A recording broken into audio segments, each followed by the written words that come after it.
ആമേൻ ആമേൻ.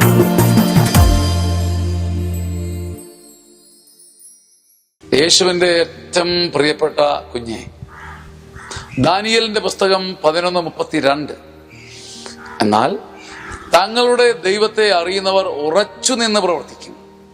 തങ്ങളുടെ ദൈവത്തെ അറിയുന്നവർ, ശരിക്കും അറിയുന്നവർ, ദൈവത്തിന്റെ സ്വഭാവം, നേച്ചർ, ഏറ്റവും വലിയ ദൈവിക സ്വഭാവങ്ങളിൽ ഒന്ന് ദൈവത്തിന്റെ സ്ഥൈര്യമാണ്. അവൻ തരം പോലെ വാക്കുമാറാറില്ല. നീ അവിശ്വസ്തനായിരുന്നാലും ഞാൻ അവിശ്വസ്തനായിരുന്നാലും ദൈവം സ്വഭാവം മാറ്റില്ലത്രേ. അപ്പൊ ദൈവത്തിന്റെ സ്വഭാവം തിരിച്ചറിയുന്ന മനുഷ്യൻ എന്തെടുക്കും? ഞാനും ഉറച്ചു നിൽക്കും. ദൈവത്തെ അറിയുന്നവർ ഉറച്ചു നിന്ന് പ്രവർത്തിക്കും.